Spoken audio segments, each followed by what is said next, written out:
गांव में एक किसान था जिसका नाम रामू था। वह एक ईमानदार किसान था जो मेहनती और सच्चा था।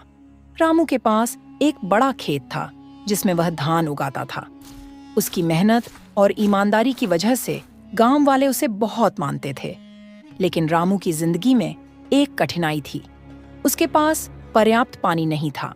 गर्मी के दिनों में उसकी फसलें सूखने लगती थीं।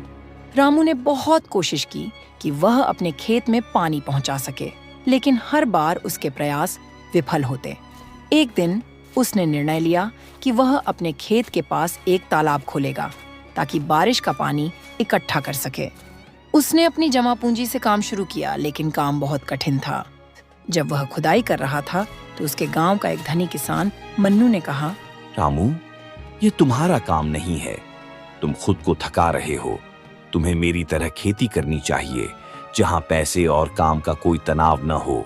लेकिन रामू ने मुस्कुराते हुए कहा, मन्नू भाई, मेहनत का फल मीठा होता है। मैं अपने प्रयास में विश्वास करता हूँ। रामू ने अपनी मेहनत जारी रखी। महीनों की मेहनत के बाद उसने तालाब खोदने में सफलता पाई। जब बारिश आई तो तालाब में पानी भर गया। अब उसके पास अपने खेत के लिए पर्याप्त पानी था। उसकी मेहनत रंग लाई और उसकी फसलें भरपूर हुईं। गांव वाले उसकी मेहनत को देखकर हैरान रह गए। रामू ने न केवल अपनी फसलें बढ़ाईं, बल्कि उसने अन्य किसानों को भी यह तरीका सिखाया। उन्होंने तालाब खोदकर पानी इकट्ठा करने का काम शुरू किया। धीरे धीरे पूरे गांव में पानी की समस्या का समाधान हो गया। लेकिन मन्नू को यह बात अच्छी नहीं लगी। उसने देखा कि रामू की मेहनत से बाकी किसान भी उसे अपनाने लगे हैं। उसने रामू से कहा, तुमने अच्छा किया, लेकिन याद रखो, सभी किसान मेहनत नहीं कर सकते।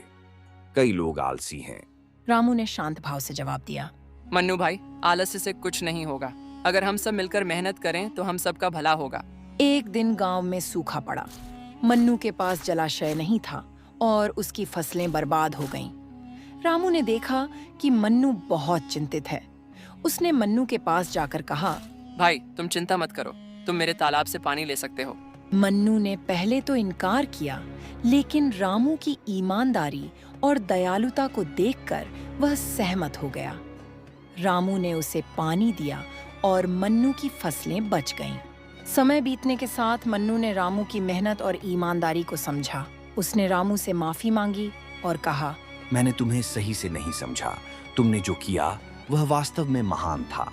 रामू ने कहा, भाई, सभी को मदद की जरूरत होती है। हम सभी एक दूसरे का सहारा बन सकते हैं। इस घटना ने गांव में एक नई सोच पैदा की। अब गांव के सभी किसान एकजुट होकर काम करने लगे। वे एक दूसरे की मदद करने लगे और अपने अनुभव साझा करने लगे। रामू की नैतिकता और मेहनत ने पूरे गांव को बदल